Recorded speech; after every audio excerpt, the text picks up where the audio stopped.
the Venn diagram and the bond diagram. So I will start with Venn diagram. As we have studied earlier, that if we represent energy in y-axis and interatomic distance in x-axis, interatomic distance, then it is 5 Armstrong, is 10 Armstrong. Then the energy states of silicon atom, this is 1s, 2s, 2p, this is 3s, and this is 3p. So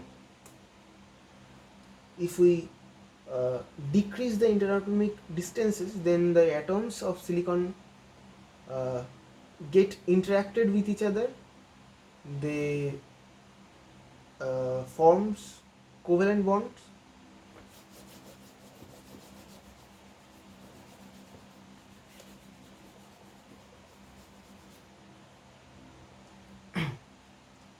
So hi everyone, this is Raj.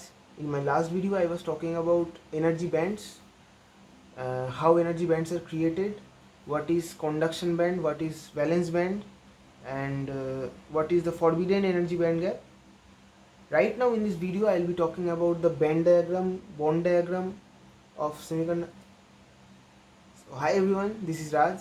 In my last video I was talking about the energy bands, how energy bands are created, what is conduction band, what is valence band, and what is forbidden band. Hi everyone, this is Raj, and in my last video I was talking about the energy bands.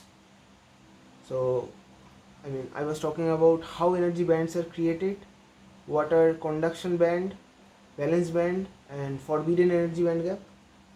So in this video I will be talking about Venn diagram and bond diagram of semiconductor, and I will be talking about the effect of temperature on energy gap, and at last I will be explaining you about the electron current and hole current. Hi everyone, this is Raj. In my last video I was talking about energy bands, how energy bands are created, and what is conduction band, what is valence band, and what is forbidden energy band gap. And in this video I will be trying to explain you the Venn diagram and the bond diagram of a semiconductor, and then I will try to explain you about the effect of temperature on energy band gap, and then at last I will explain you about the electron current and hole current within a semiconductor using both the Venn diagram and the bond diagram. So I will start with Venn diagram. As we studied in our last lecture, that if we plot the interatomic distance in x-axis, this is interatomic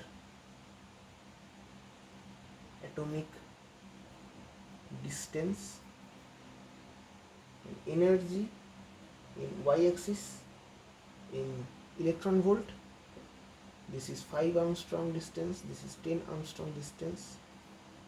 Then if we draw the energy states of silicon atom, this is 1s, 2s, 2p, 3s, 3p, 1s2, 2s2, 2p6, 3s2, 3p2. Then if we decrease the interatomic distance, if we make the atoms of silicon come close together, then the atoms interact with each other and they make covalent bonds to get stabilized and to form the silicon crystal. So what happens is, if the atoms are getting close together, then automatically their outer shell, or we can say valence shell, get overlapped with each other. So this 3s and 3p, they get splitted,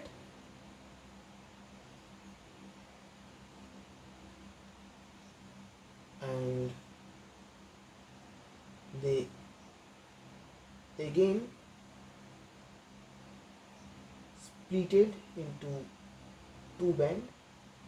The upper band consists of 4n number of states, and the lower band also consists of 4n number of states. The lower and the available number of electron is 4n number of electrons. So all these 4n number of electrons occupy this lower energy state, and this is known as our valence band. This is VV.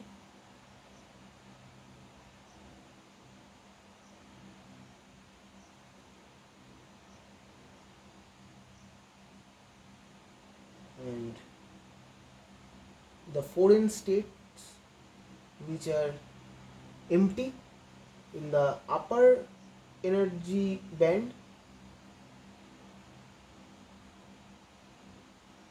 that is our conduction band, and the lowest energy state present in conduction band and the highest energy state present in the valence band, the difference between them is our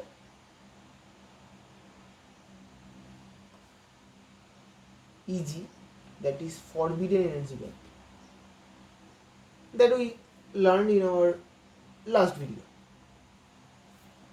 So how we represent it in band diagram, that is something like this. This is band diagram.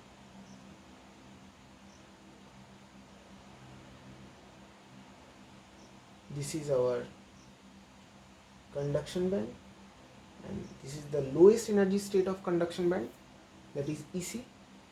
Okay, this is electron volt. This is X. Sorry. And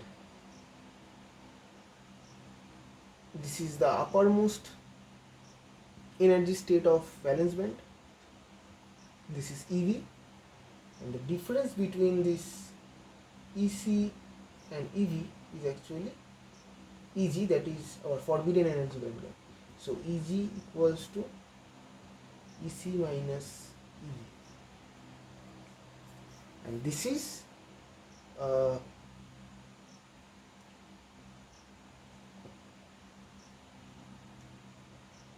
energy band diagram for semiconductor. Okay, for semiconductor.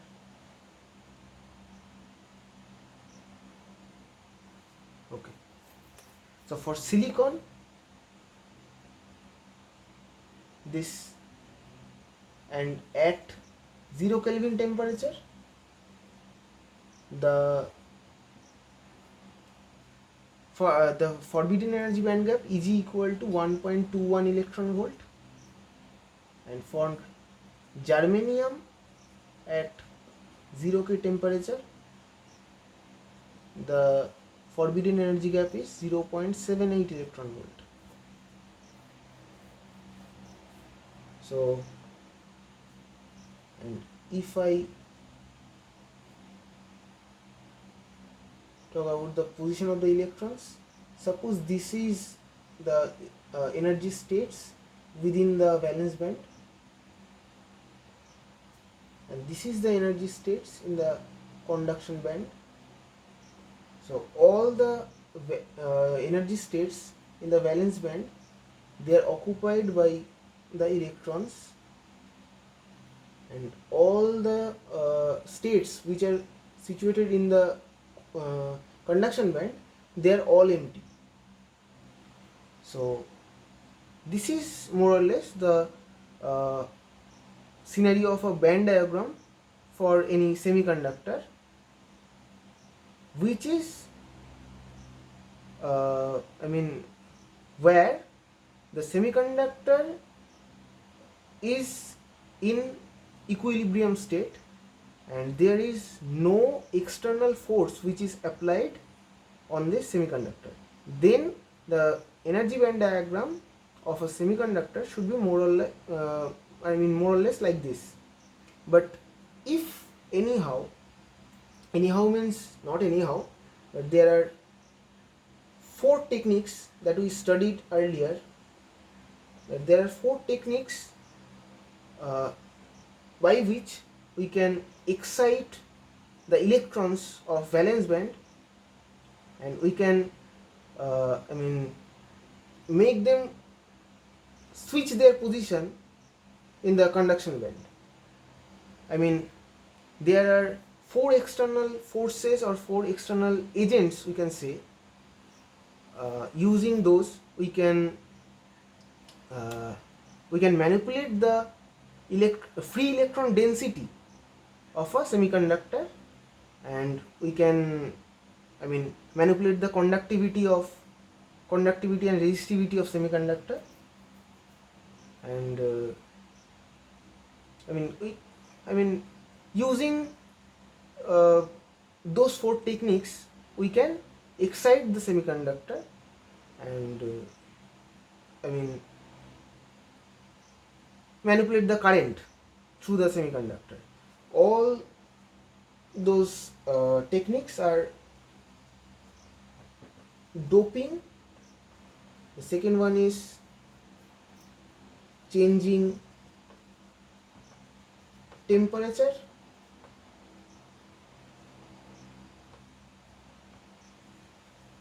Three is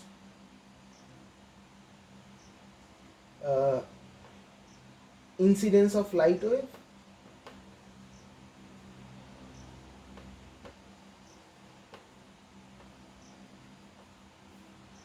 And applying external electric field.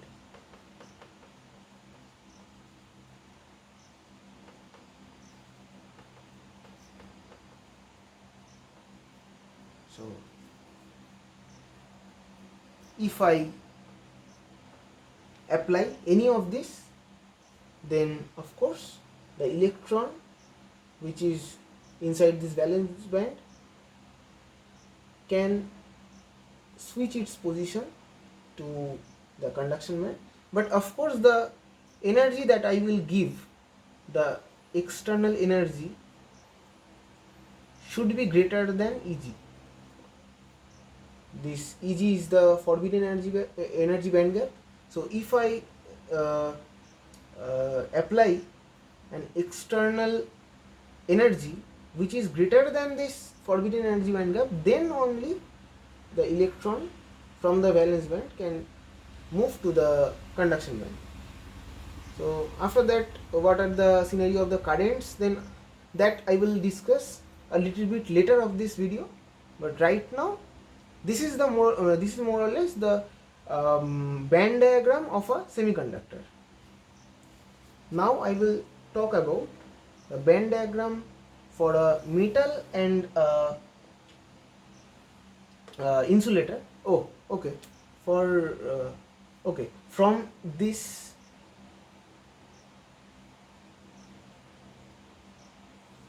and this, we can conclude that for semiconductors, Eg is in order of 1 to 2 electron volt. And if we want to manipulate the free electron density of a semiconductor, then by these 4 techniques, if we can apply any external energy or external force to these electrons, which is more than this 1 or 2 electron volt, then easily we can manipulate all those properties of the semiconductors. But we just need to keep in mind that our external energy should be greater than the forbidden energy band gap. Then only we can manipulate the free electron density, and we can manipulate all those properties like conductivity, resistivity, and all those necessary things. So now this is more or less the uh, band diagram of a semiconductor. Now we will see the band diagram for a metal, and here I will show you the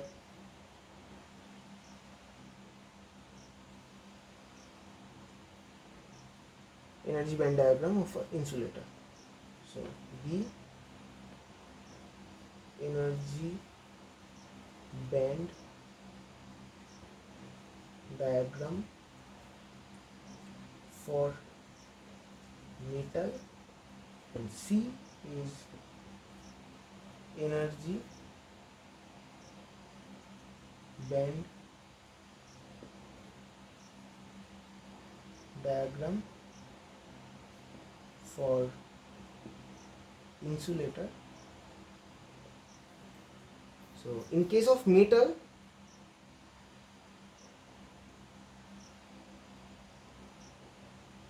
so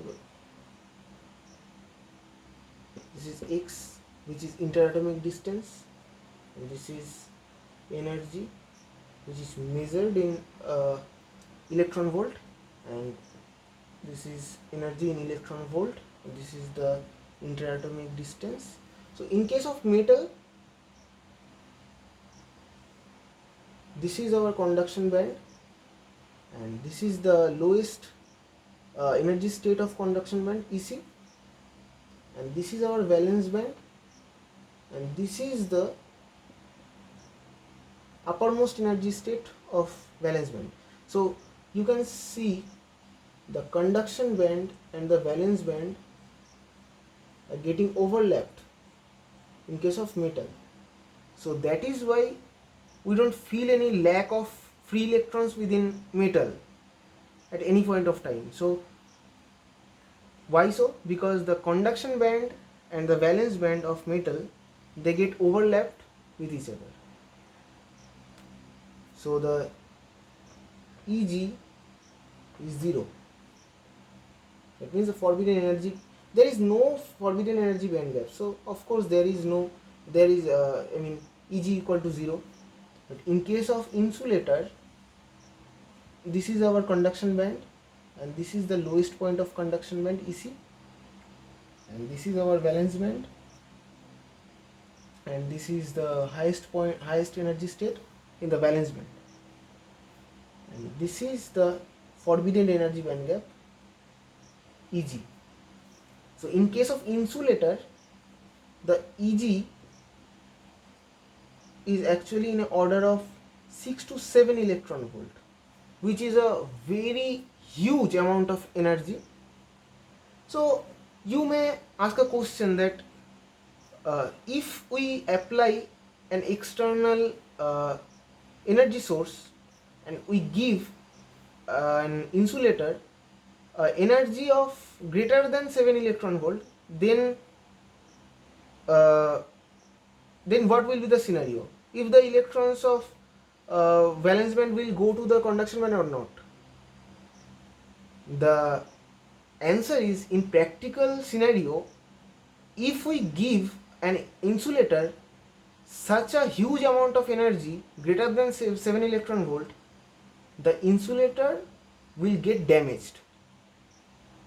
So there is no point of conductivity, or there is no point of resistivity anymore, because the object itself is damaged. So there is no point to measure its properties or its performance. So That is why the insulator can never act as a conductor or semiconductor, because insulator has a huge amount of forbidden energy gap. This is not that we cannot give it energy of greater than 7 electron volt. We can, but the effect, the result of giving such a huge amount of energy to an object will be that the energy will destroy the object. The insulator will get damaged. So this is the reason why insulators are never used as a conductor, or it can never act as a conductor. So this was band diagram. Now I will talk about the bond diagram.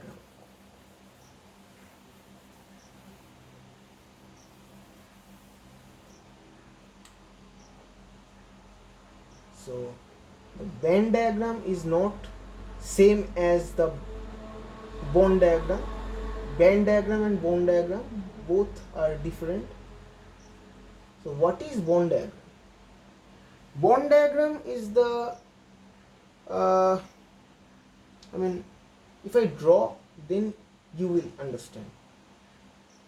It is the molecular structure, or you can say the crystal structure of silicon solid. Suppose this is a silicon atom, this is a silicon atom,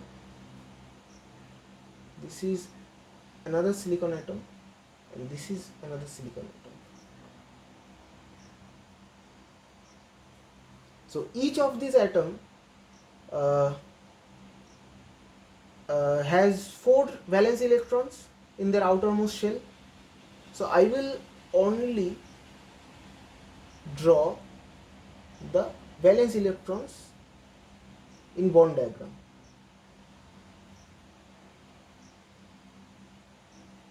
Bond diagram means in this diagram I have to show you the covalent bonds that are formed within the silicon atoms using their electron sharing.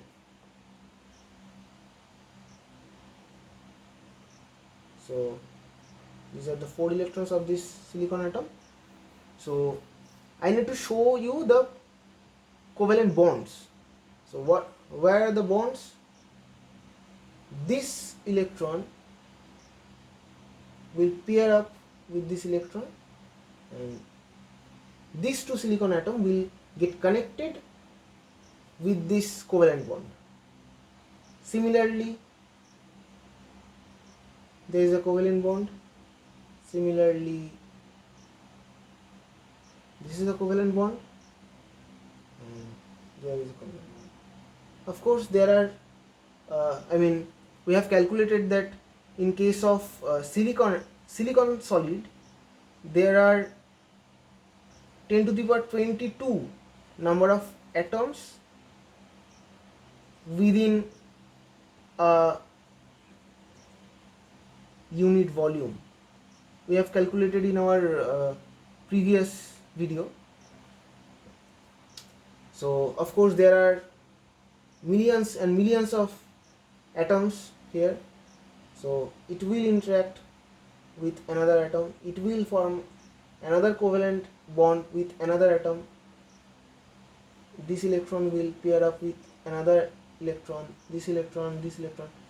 So all the electrons will pair up with the valence electron of its neighbor atom, and it will form a covalent bond. So this is how the bond diagram of silicon atom, silicon crystal is presented. So this is, I will write bond diagram of silicon solid. So this is the bond diagram. So now again uh, I will tell you about the effect of those four techniques on this bond diagram. One is doping, two is uh, incidence of light wave,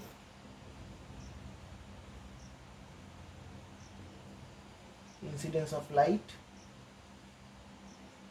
external electric field. 4 is change in temperature.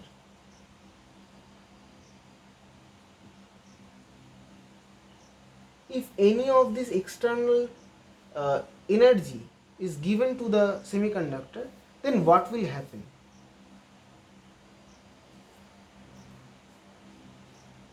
If any of this external agent is applied on the semiconductor crystal, then this covalent bond will break. This covalent bond will get breakdown. So what will happen? As we know from the energy band diagram, that some of the electrons of valence band will jump into the covalent bond. Valence band from conduction band. So some of the electrons which are situated in the valence band, they will jump to the conduction band if we use any of these external force. So that we were shown in the valence band, band diagram. But now we will try to visualize the same thing in our bond diagram. So the same thing we will visualize here in terms of bond diagram. So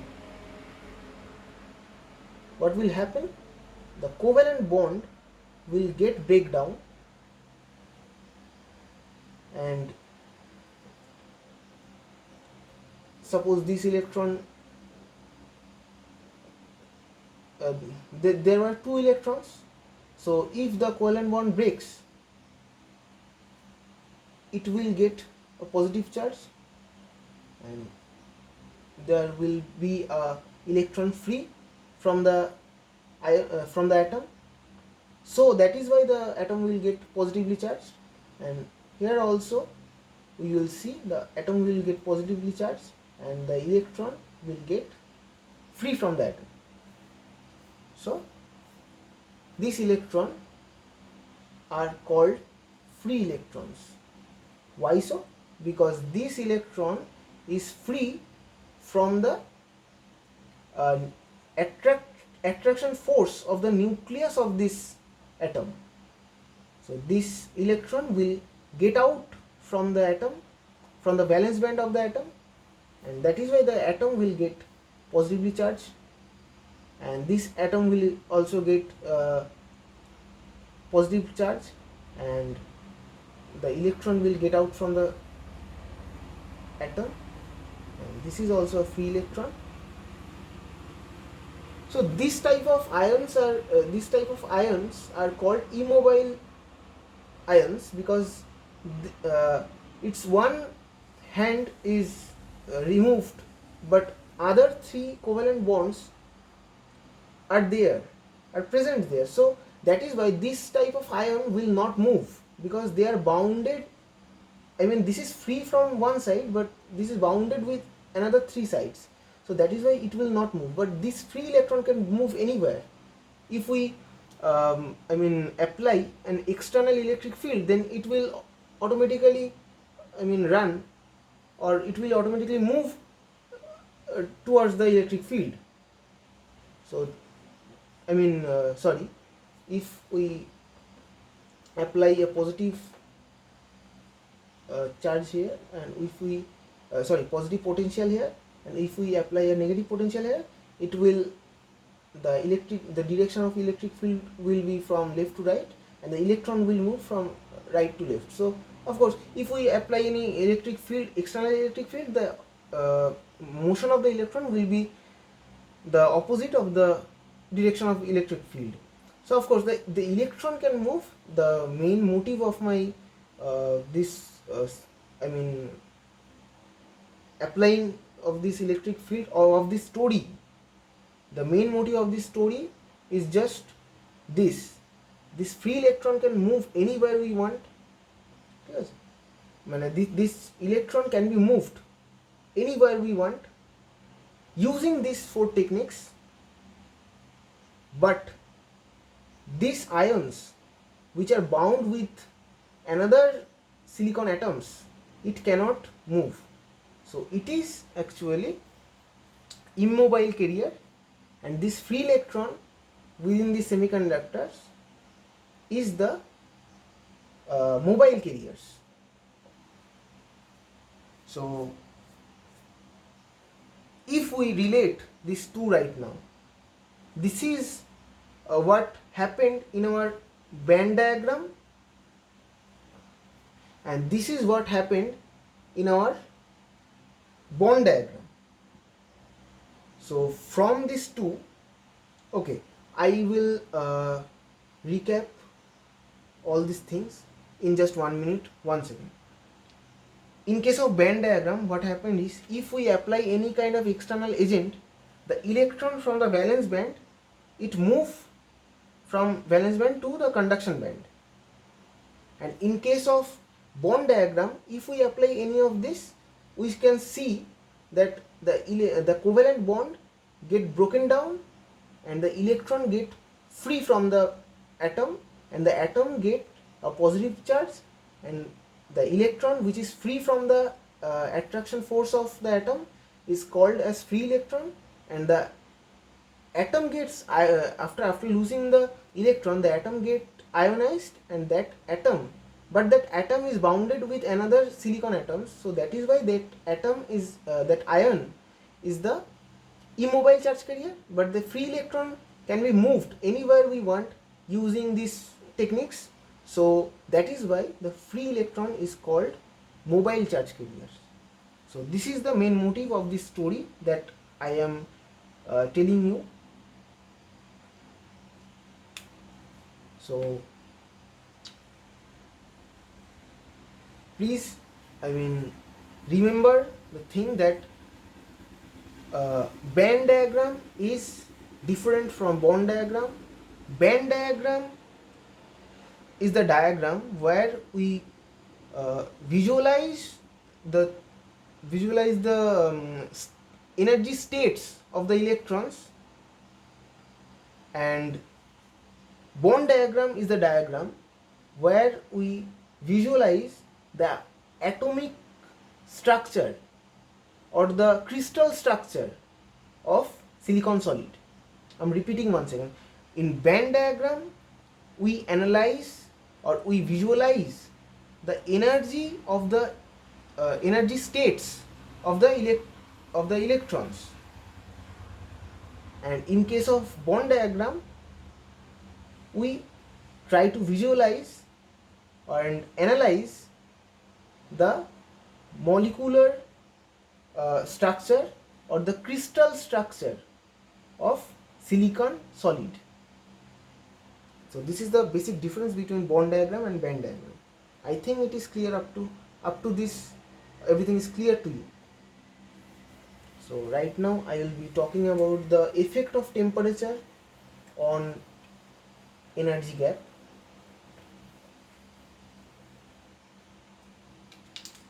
I will give the heading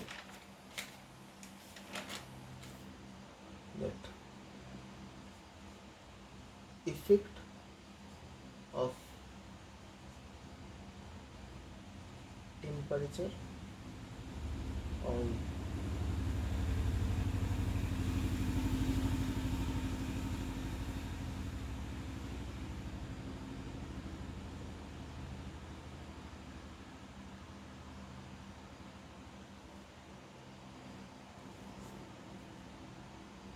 so I have actually mentioned earlier that in case of silicon,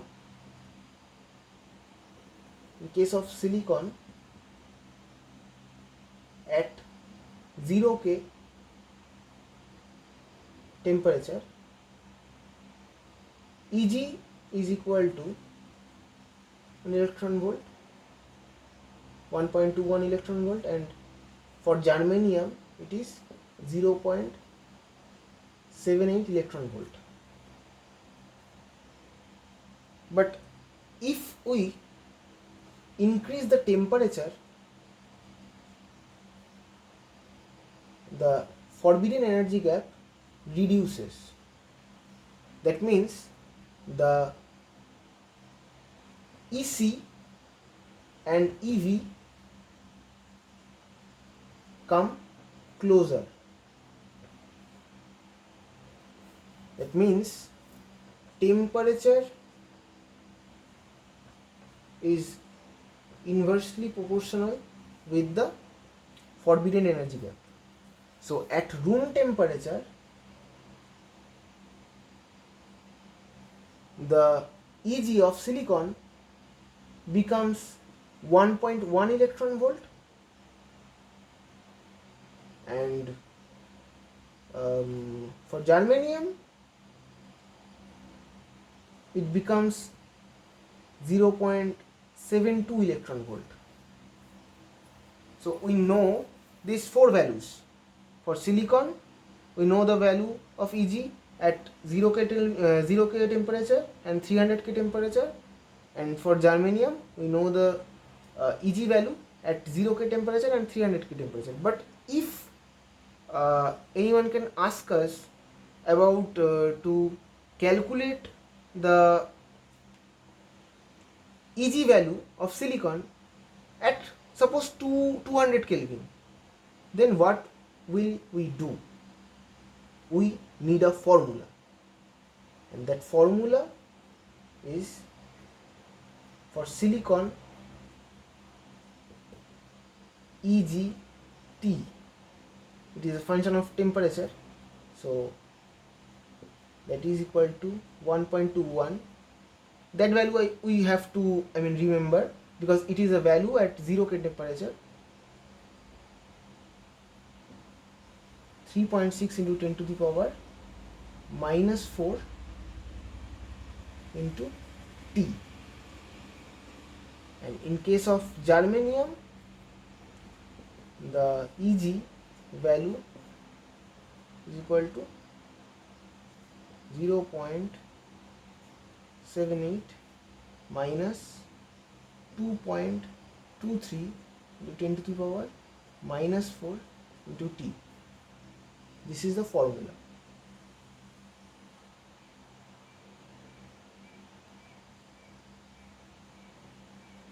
And of course all this both of these formula will be calculated within in the unit of electron volt.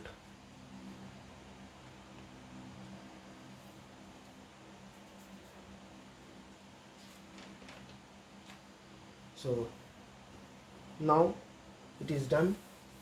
So I will talk about the electron current and hole current within the semiconductor in terms of band diagram and then bond diagram. So current analysis.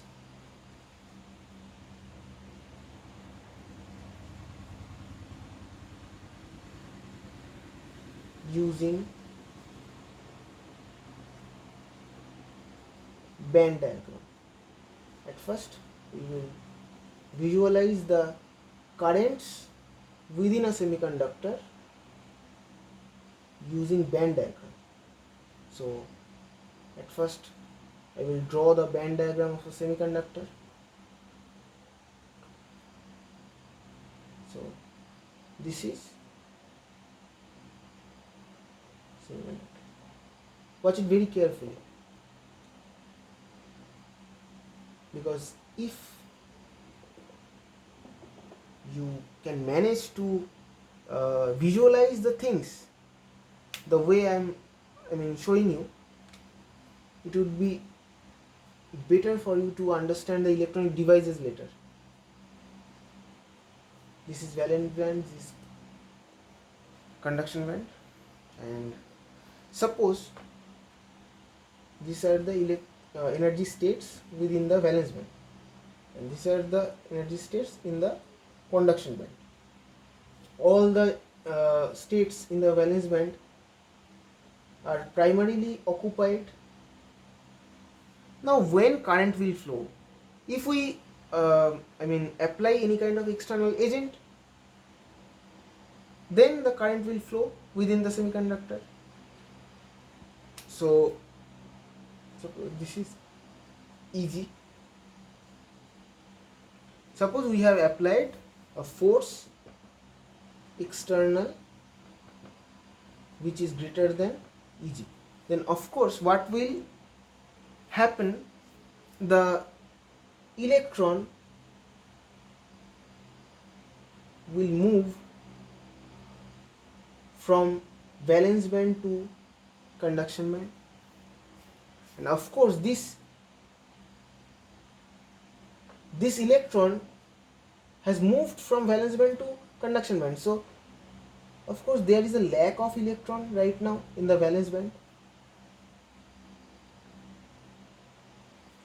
So step 1 is electron has moved from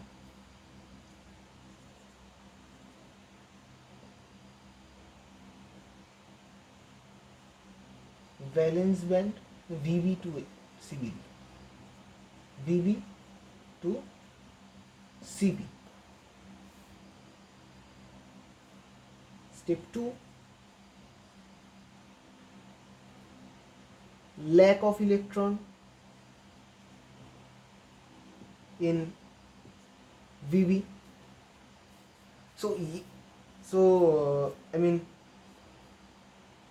This lack of electron in this valence band can be compensated in two ways. One way, this electron can return back to this position and it will radiate, it will release the energy which is equal to the forbidden energy band gap, because that is the difference between their energy states. Otherwise, case 2 can be, so case 1, electron will return to VB. In case 2,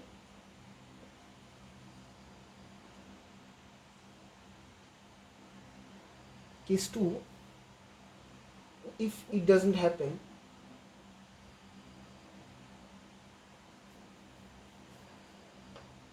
then another electron from this valence band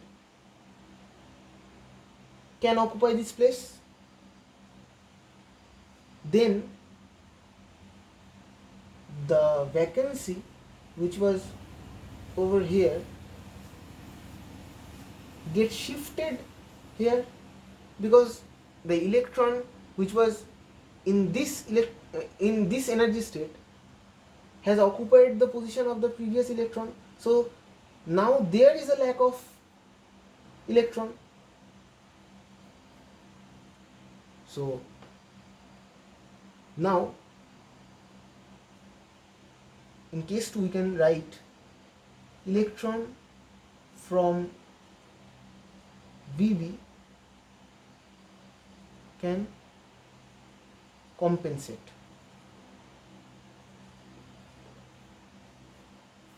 So we have two cases. So which case is true in our scenario? Which case is the acceptable case in our scenario? That is case 2. Why? because we are applying an external factor or external agent on our semiconductor. So that is why if suppose we are increasing the temperature, then of course the more we will increase the temperature, the more number of covalent bonds within the semiconductor will get broken down. So the more number of free electron will get generated. So the generation rate of carrier, of mobile charge carrier, or we can say right now the generation of the free electron will get increased, because at suppose room temperature there were some generation rate, but when we are increasing the temperature, suppose we are dealing the semiconductor at 50 degrees Celsius, so it is greater than room temperature. So of course the more number of charge carrier will get generated. That means the more number of covalent bond will get broken down each time. So the density of the free electron will get increased. So of course the chances of the electrons to return to the valence band will get decreased, because more and more number of electron will get get free. So they will move from valence band to conduction band. The more the more I will increase the temperature, the more number of electron will jump from the valence band to the conduction band. So the probability that the electron will come from conduction band and will compensate the vacancy of the valence band, the probability of that incident is very low actually in this scenario. So what will happen is actually the case 2.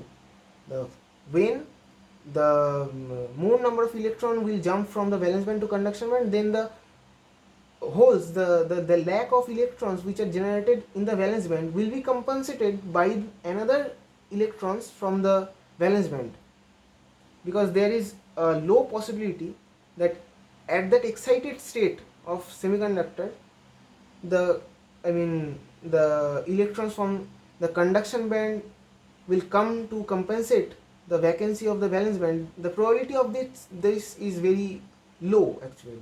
So that is why the case 2 is more likely in this case. So what will happen is actually, if we see it from the initial stage, then all the energy states in conduction band, they are empty, and all the energy states in the valence band, they are occupied by the electrons. So if we are if we excite the semiconductor, if we apply any external agent to the semiconductor, then of course this external agent energy should be greater than the forbidden energy band gap. Then of course this electron will go into the semiconductor, and due to an external energy or external electric field, or due to increase in temperature,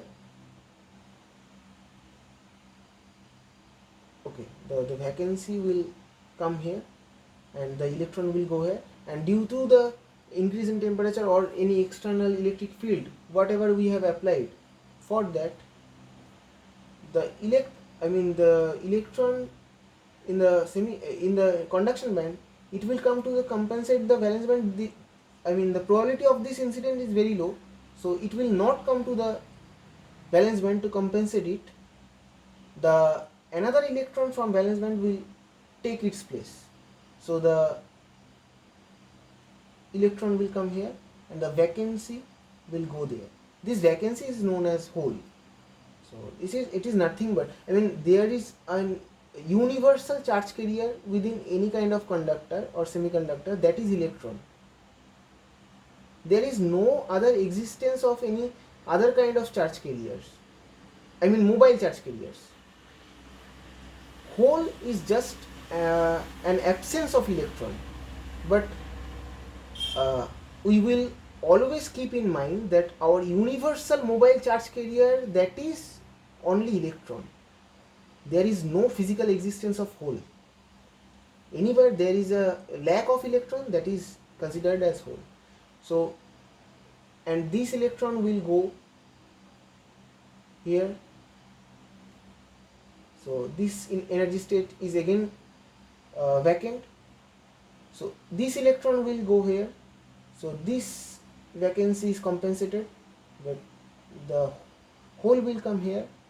So you can see that the hole is moving in this direction, and suppose this electron, this energy state is empty, so this electron can jump here again, and this electron can jump here again, and this is a hole. So this electron will again take its place, and it will become then hole. Then other electron from this valence band can occupy its place. Then the electron will come here, and the hole will be here.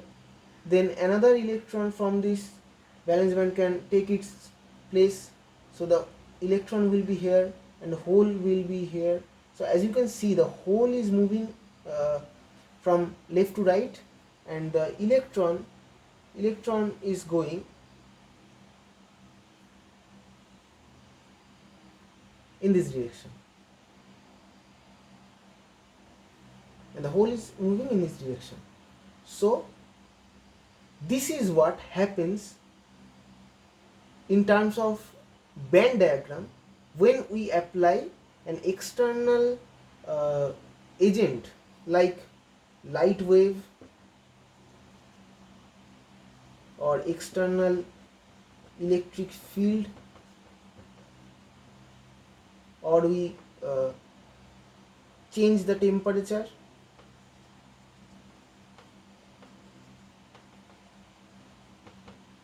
Then this kind of scenario we see within the semiconductor in terms of band diagram.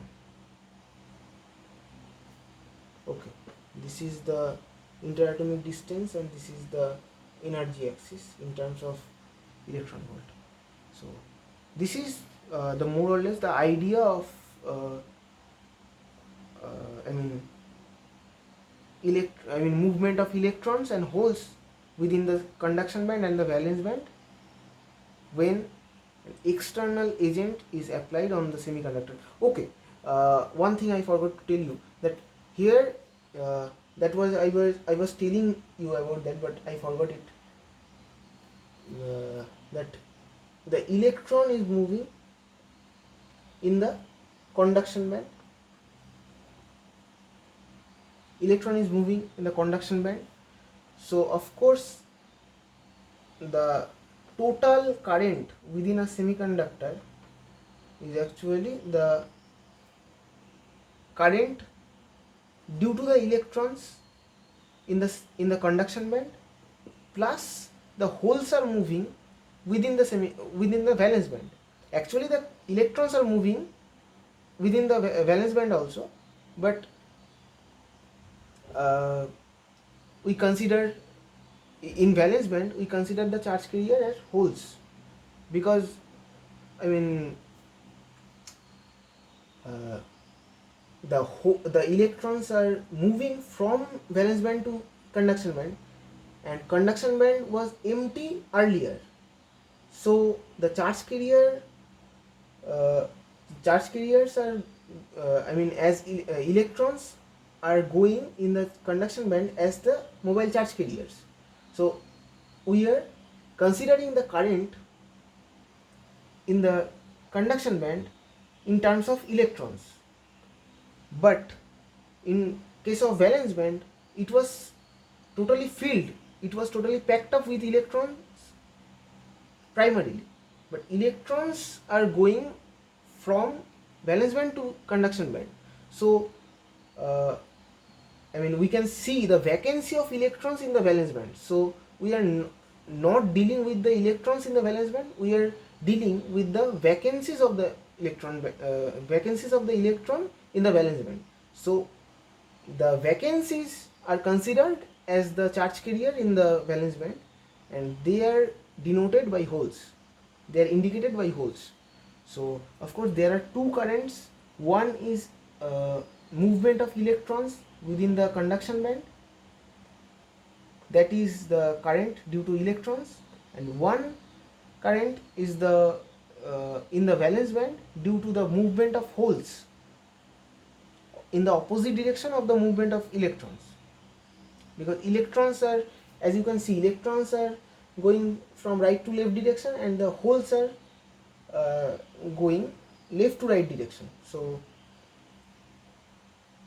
So what I was saying, that in valence band we have a current, and that current is due to the holes. So the total current within a semiconductor is summation of two types of current. One is current due to electrons in the conduction band, this is conduction band, and the current due to the vacancy of electrons or due to the holes, which is in valence band. So this is the idea of current analysis in band diagram. So now we will analyze the current analysis using the bond diagram, and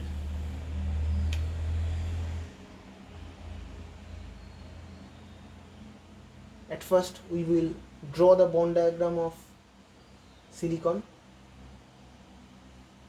and we will try to understand the similar thing what we understood using band diagram.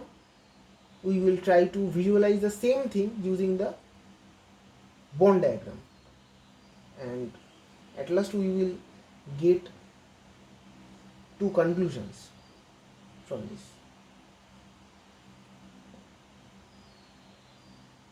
All the valence electrons are being drawn.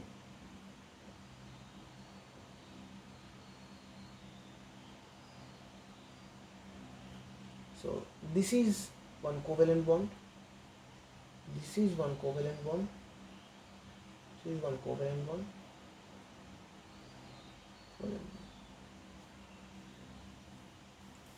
So now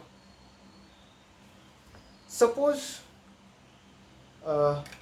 similarly, suppose we have applied any external factor or any external force on this silicon crystal, then exactly what will happen? If the external force or external energy is greater than the forbidden energy band gap, then automatically the covalent bond will get broken down.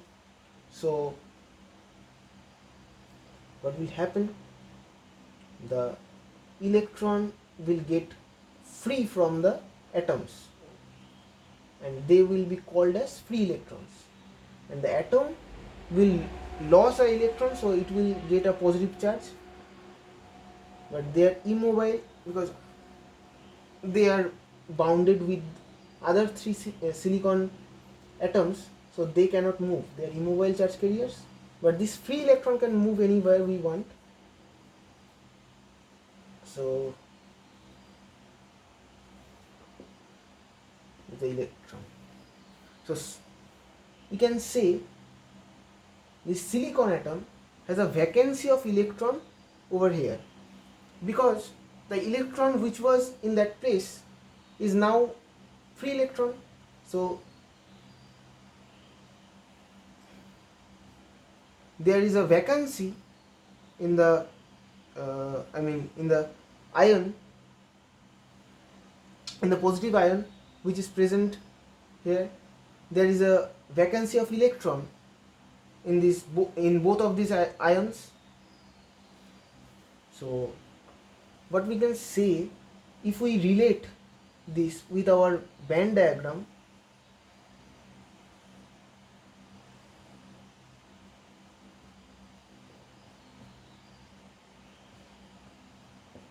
this is VB, this is CB. If we try to relate these two, I mean this same situation within these two diagram, then if we are applying any external force, then a vacancy is created here and the electron is going here, and this is a free electron. And the same way in bond diagram, if we apply an external force, the vacancy is created within the atom, within the ion, and the electron gets free, and electron is situated in the interatomic space, because all these are interatomic space. All these places are interatomic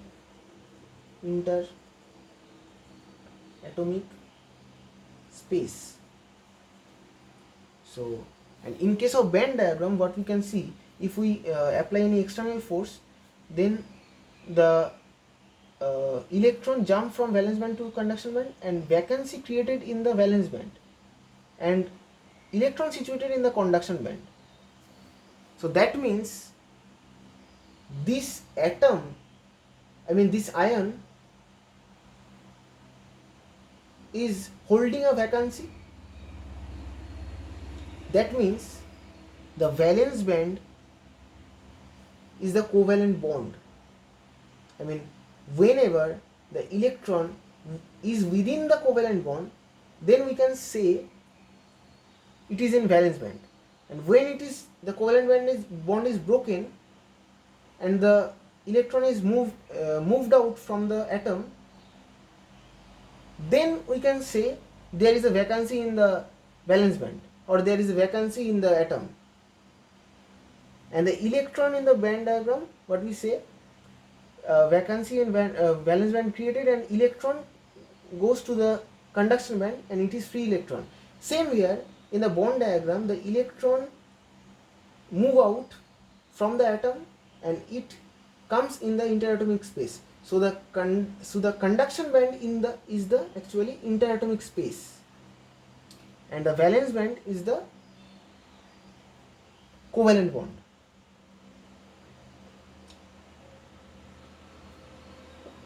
I'm saying it once again, that suppose this was the covalent bond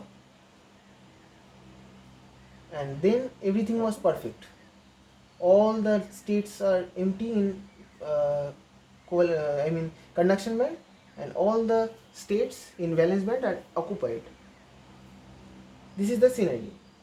That means all the electrons are in the covalent bonds, and here all the electrons are in valence band. That means covalent bond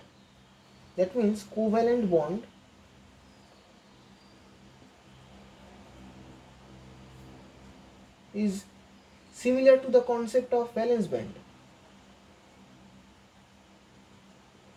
When the electron gets excited, it creates a hole and it jumps into the conduction band, and this is free electron. Similarly, when external force is applied, then this covalent bond gets broken down. This electron, there is a vacancy created in the immobile charge carrier. So this is the hole, and the electron takes its place in the interatomic space. So, and here the electron gets placed at conduction band. That means the interatomic space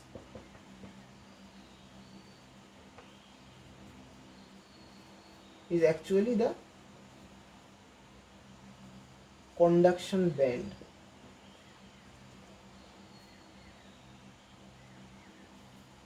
So of course, in this case also there are two possibilities. of filling up this vacancy. One is this, in this case, what was the two scenario? Case 1 was this free electron can jump to this valence band and can compensate it. Otherwise, another valence band electron will get displaced, and the hole will move in the opposite direction of the flow of electron. In the same case, there are two scenarios. The free electron can come back to here, but there is a very less possibility of it. Because why? Because we are giving energy, so the generation rate will get higher, get increased. So the more and more number of covalent bond will get broken down, and the more and more number of free electron will get generated. So the possibility of free electron combining with a hole and again forming a covalent bond, the possibility of this incident is very low. So actually the case 2 is more likely. Case 1 is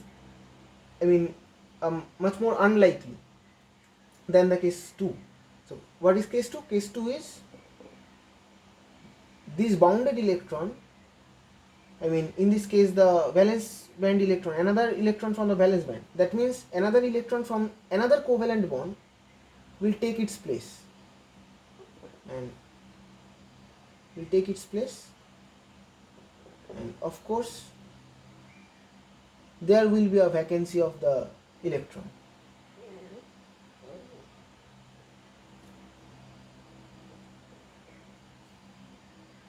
Suppose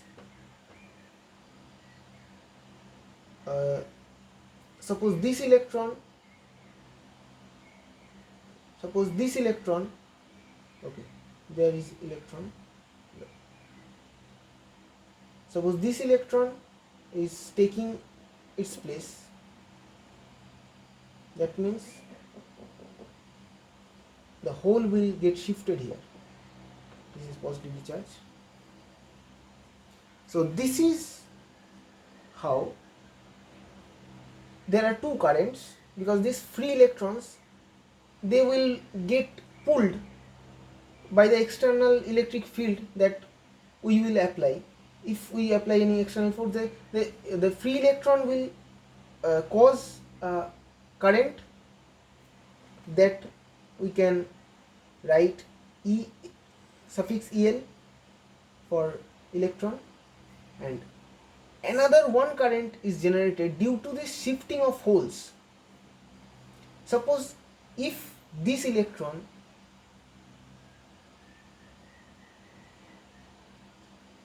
compensate this hole, this will get neutralized, but the hole will come here right now.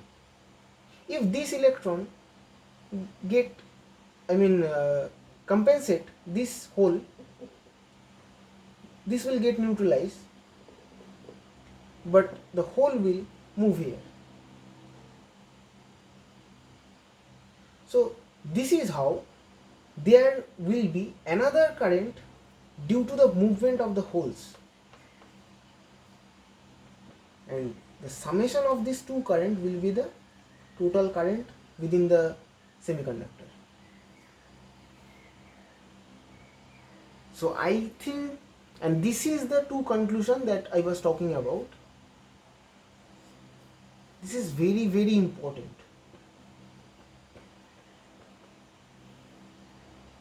As a conceptual point of view. So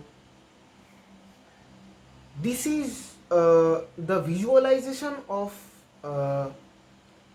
current within the semiconductor using both bond diagram and band diagram.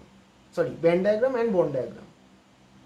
So in case of band diagram, this is how the electron and holes moves, and due to this movement of electrons and movement of holes, we get this current as a summation of current due to electron and current due to hole. And the similar way in case of bond diagram, right now I guess we can show someone that this is how it happens. This is how the two type of current flows within a single semiconductor, and one is due to the electron and one is one is due to the free electron and one is due to the holes. In this case we can say one current is due to the free electrons which are present in the conduction band, and one current is due to the holes which are present in the valence band. And in this bond diagram we can say one current is due to the free electrons which are in the interatomic space, and one current due to the holes which are in the atoms or covalent bonds. So from that we can conclude these two things, that the covalent bond, the electrons within the covalent bond, the bounded electrons are actually in the valence band, and the free electrons or the electrons which are moving or which are roaming within the interatomic space, they are in the conduction band. So right now I guess we are able to visualize the current and visualize the movement of charge carriers, movement of electrons and holes within the semiconductor in a better way. I guess if you have any doubt, you can ask me in the comment section. I will definitely try to help you. I will definitely try to solve your doubts. So thank you very much. Take care everyone, and